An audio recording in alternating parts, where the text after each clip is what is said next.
Hola chicos, muy buenos días. Hoy continuaremos con nuestra clase de química inorgánica. Y como el tema que vamos a ver es nombrar los compuestos inorgánicos, es necesario que hagamos una breve introducción. Para ello, vamos a ver cómo se colocan los estados de oxidación de los diferentes elementos que trabajan dentro de un compuesto. Y también vamos a ver los tres tipos de nomenclatura que existen para poder nombrar compuestos de tipo inorgánico. Recordemos que los compuestos inorgánicos son aquellos que siempre van a trabajar todo lo que tiene que ver con la materia inerte. Dentro de los estados de oxidación vamos a tener algunas reglas que son fundamentales. La primera regla es que el estado de oxidación del oxígeno siempre va a ser de -2, tengámoslo presente. La segunda regla es que el estado de oxidación del hidrógeno va a ser siempre de +1.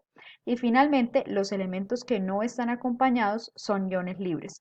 Otros tips que también les puedo dar es que los elementos del grupo 1A trabajan con un estado de oxidación de +1 y los elementos del grupo 2A trabajan con estado de oxidación de +2. Acá tenemos un breve ejemplo en donde podemos ver el hidróxido de sodio. Para eso vamos a colocar el estado de oxidación de cada uno de los elementos. Como ya habíamos dicho, el hidrógeno siempre va a trabajar con un estado de oxidación de +1, mientras que el oxígeno siempre va a trabajar con un estado de oxidación de -2.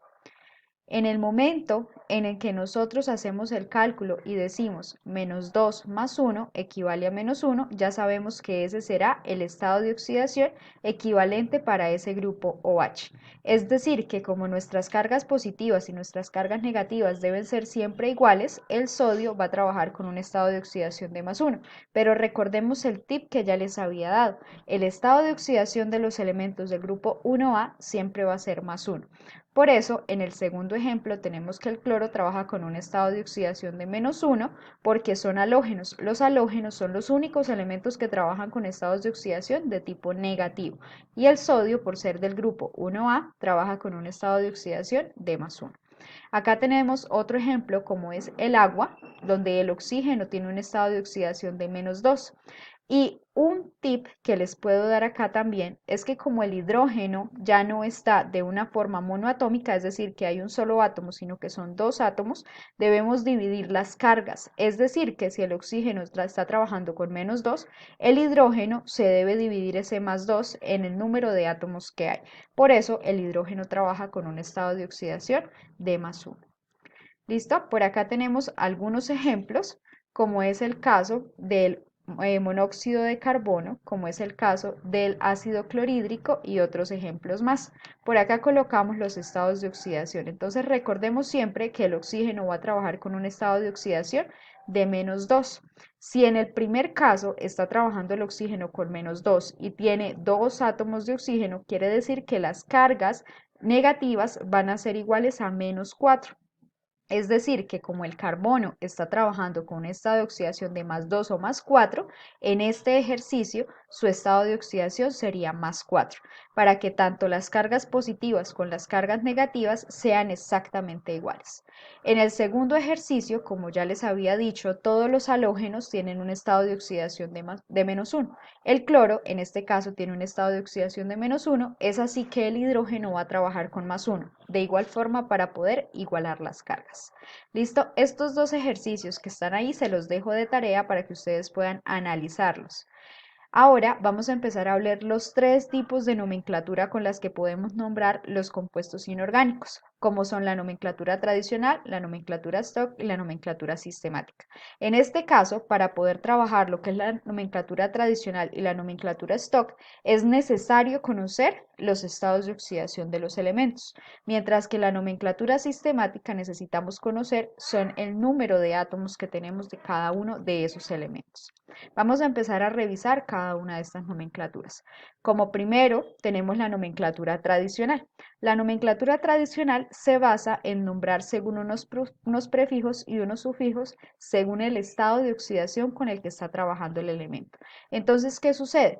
Cuando hay un elemento que solamente trabaja con un estado de oxidación, tiene un único estado de oxidación, le colocamos la terminación ICO.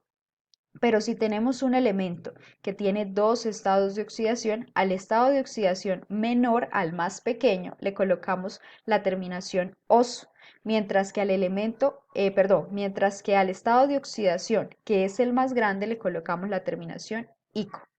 Ya cuando tenemos más de dos estados de oxidación, es decir, elementos con tres o cuatro estados de oxidación, trabajamos los prefijos hipo o per y los sufijos siguen siendo lo mismo, oso o ico. Un ejemplo muy claro podría ser, por ejemplo, el cloro. El cloro tiene estados de oxidación de +1, +3, +5 y +7. Cuando el cloro está trabajando con estado de oxidación +1, colocamos el prefijo hipo y la terminación oso. Cuando está trabajando con +3, le colocamos la terminación oso. Cuando está trabajando con +5, colocamos la terminación ico. Y cuando está trabajando con +7, colocamos el prefijo per y la terminación ico. Por eso, siempre es necesario conocer la cantidad de estados de oxidación que tiene cada uno de los elementos. La segunda nomenclatura que vamos a ver es la nomenclatura stock. Es una nomenclatura muy sencilla porque realmente lo único que debemos hacer es identificar el grupo funcional con el que está trabajando y pues le colocamos el elemento que acompaña a ese grupo funcional y entre paréntesis colocamos el estado de oxidación con el que está trabajando, pero en número romano. Finalmente tenemos la nomenclatura sistemática, en donde esta nomenclatura dentro de las tres es la única que trabaja con el número de átomos que hay de cada uno de los elementos. Un ejemplo muy claro sería cuando tenemos el CO2. Como tenemos un átomo de carbono y dos átomos de oxígeno, entonces el oxígeno, por ser dos átomos, se le coloca el prefijo di. Por eso se dice dióxido de carbono. Es así como también se puede establecer el número de carbonos y los estados de oxidación, aunque esta nomenclatura no lo tiene en cuenta. Chicos, espero esta explicación les haya servido y saben que quedo atenta ante cualquiera de sus comentarios. Que tengan un excelente día.